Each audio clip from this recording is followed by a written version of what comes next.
Hello সবাইকে, welcome to my channel smart cooking. Thumbnail দেখে নিশ্চয়ই বুঝে গেছেন আজকে রান্না করব প্রেসারে গরুর মাংস। নর্মালি পাতিলে গরুর মাংস রান্না করতে সময় লাগে 1 থেকে 1.5 ঘন্টা, সেখানে প্রেসারে মাত্র 20-25 মিনিটেই এই রান্না করাটা সম্ভব। তো চলুন দেখে নেই কী কী লাগছে। এখানে প্রায় 1 কেজি গরুর মাংস মিডিয়াম সাইজ করে কেটে নিয়েছি।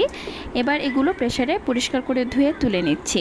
তবে যদি মাংসগুলো সাইজে আরেকটু বড় হয় তাহলে কিন্তু সিদ্ধ হতে একটু বেশি সময় লাগবে, মানে 2-3টা সিটি এক্সট্রা লাগবে। তবে আপনারা চাইলে কিন্তু আরও ছোট পিস করেও কেটে নিতে পারেন। এরপর 1 কাপ মতো পেঁয়াজ দিয়ে নিচ্ছি, মানে 8-10টা মিডিয়াম সাইজের পেঁয়াজ। এরপরে দিয়ে নিচ্ছি স্বাদ মতো লবণ। তবে রান্নায় শুরুতে কম লবণ ব্যবহার করাই ভালো, কারণ পরে অ্যাডজাস্ট করা যায়। এখন একে একে সব মশলাগুলো দিয়ে নিব। শুরুতে দিচ্ছি হলুদ 1/2 চামচের মতো, এরপরে দিব শুকনা মরিচের গুঁড়া প্রায় 1.5 চামচের মতো। আমি আসলে মশলা ঝাল এগুলো খুবই কম খাই, তাই কম পরিমাণে দিচ্ছি। আপনারা কিন্তু আপনাদের টেস্ট অনুযায়ী অ্যাডজাস্ট করে নেবেন। এরপরে দিচ্ছি আদার গুঁড়া, আপনারা চাইলে পেস্ট ইউজ করতে পারেন। এরপরে গরম মশলা দিয়ে নিব।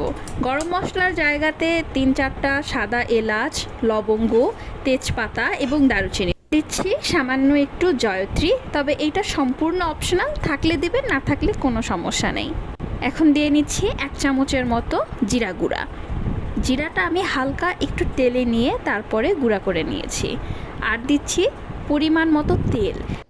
গরুর মাংসে তেলটা একটু বেশি লাগে, তবে যে যেমন পরিমাণ খান তেমনই দিবেন। আর 3-4টা রসুন একটু থেতো করে নিয়ে তারপরে সেগুলো ইউজ করছি। আর কিছু গোটা রসুনও দিয়ে নিচ্ছি। থেতো করে রসুন ইউজ করছি কারণ গরুর মাংসে যখন সিটি পড়বে তখন এগুলো সব সিদ্ধ হয়ে যাবে। এবার সব কিছুকে সুন্দর করে মিক্স করে নিচ্ছি। ভালো করে মিক্স করা হয়ে গেলে দেখবেন খুব সুন্দর একটা ফ্লেভার আসছে, তখন বুঝবেন যে মিক্স করা হয়ে গেছে। এই মিক্সিংটা কিন্তু খুবই জরুরি। যেহেতু রান্না করতে করতে আমরা আর নেড়ে দিচ্ছি না, একেবারে মুখ লাগিয়ে দিব, এই জন্য শুরুতেই ভালোভাবে মিক্সিং করে নিতে হবে। কারণ এই মিক্সিংয়ের কারণে যখন মাংসটা সেদ্ধ হবে তখন সব মশলা, লবণ সব কিছুর ফ্লেভার মাংসের ভিতরে ঢুকে যাবে। তো আমার মাখানো শেষ, আমি এখন এটার মুখ বন্ধ করে চুলাতে দিয়ে দিব। প্রেশার কুকারে মাংস রান্না করা খুবই সহজ। যদি বাসায় প্রেশার কুকার থাকে তাহলে কিন্তু এত সময় নিয়ে পাতিলে রান্না করার কোনোই প্রয়োজন নেই। শুধু মাংস না, প্রায় সব কিছুই প্রেশার কুকারে রান্না করা সম্ভব। আমি একটা সিরিজ করব, চিন্তা করছি যে শুধুমাত্র প্রেশার কুকারের যে আইটেমগুলো আছে সেগুলো একে একে করে রেসিপি করে দিব। আপনারা এরপরে প্রেশার কুকারের যদি অন্য কোনো রেসিপি দেখতে চান অবশ্যই কমেন্ট করে আমাকে জানাবেন। তো এটাকে চুলায় দিয়ে দিয়েছি, এখন অপেক্ষা করব 8-10টা সিটি পড়া পর্যন্ত। আসলে এটাতে 12টা থেকে 14টা পর্যন্ত আপনারা সিটি দিতে পারবেন, তাহলে মাংসগুলো অনেক সফট হবে এবং টেন্ডার হবে। আর এই সময় চুলার আঁচ থাকবে মিডিয়াম থেকে হাই ফ্লেমে।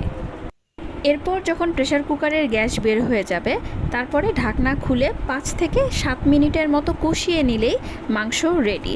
তবে যদি আপনারা আলু দিতে চান বা মাংসের ঝোল করতে চান সেক্ষেত্রে সিটি দেওয়ার পরবর্তীতে আলু অ্যাড করতে হবে, এবং ঝোল করতে চাইলে একটু কুসুম গরম পানি অ্যাড করে নিয়ে আপনারা ঝোল করতে পারবেন।